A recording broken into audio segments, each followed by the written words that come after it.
LeBron James for the win. Akala ng lahat talo na ang Team USA, tinambakan ng South Sudan, pero hindi nila inasahan ang pag-takeover ni LeBron James at ni Stephen Curry. Nag-look away 3-pointer pa mga idol.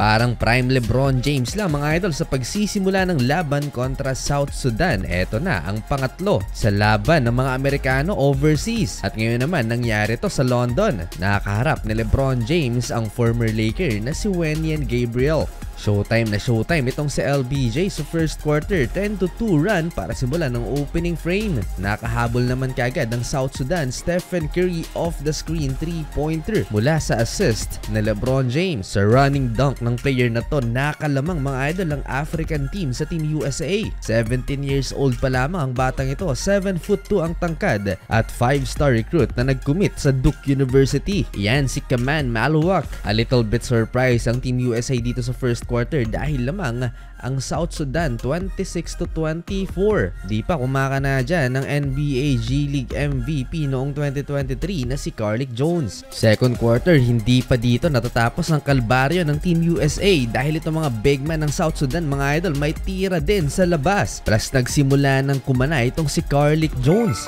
Solid ang coaching staff nila, coached by Royal Ivy ang former NBA player at president naman nila si Luol Deng. Daming turnovers ng mga Amerikano dito sa second quarter, 15 points na ang hinahabol ng Team USA. Carlik Jones and 1. Hindi makapag-penetrate ang Team USA sa ilalim dahil sa napakalalaking players ng South Sudan. Hindi pa rin nakapaglaro si Kevin Durant due to injury pero nakasali na sa team practice ng Team USA. Solid ang defense dito ng South Sudan. Madalas ang double team nila kaya nagko-commit ng turnover itong mga Amerikano. Nag-iisang active NBA player nila itong si JT Thor. 16 points ang biggest lead ng South Sudan sa first half dito sa Team USA. Si LeBron James lang halos ang kayang makipagkalabawan dito sa mga malalaking player ng South Sudan.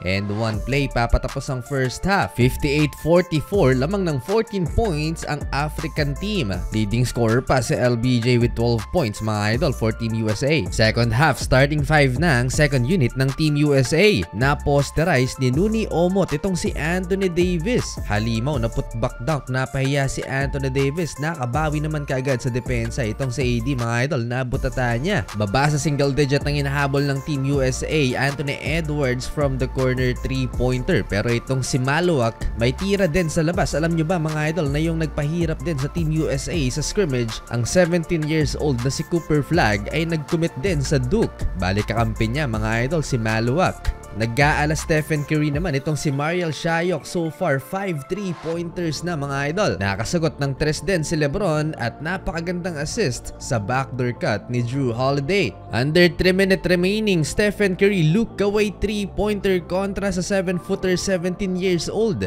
Nagsisimula ng uminit ang Team USA, ni-lockdown din ni Jrue Holiday ang point guard nitong South Sudan at nagresulta yan sa end one opportunity ni LeBron James. Dinakdak na at eto, pa-flex na si Lolo Bron. Hindi na nag-relax pa ang Team USA, seryosong laban na dito sa second half. Napaka-solid ng depensa ni Jrue Holiday mga idol. Total lockdown ang ipinakita niya sa South Sudan. Sa 3-pointer ni Devin Booker, tumabla ang talaan, 76 all. Eto na si Stephen Curry, deep 3-pointer, na hype na ang bench ng Team USA. And just like that, lamang na ang Team USA 81-76. That's 37 points alone in third quarter. Mamaw itong si LeBron James, take over mode sa fourth quarter, 5 quick buckets for LBJ, leading the Team USA with 21 points. Tawang-tawa na sa bench itong si LeBron James dahil nabaliktad na ang laban. Itong si Carlik Jones naman nagtala na ng triple-double for South Sudan mga idol.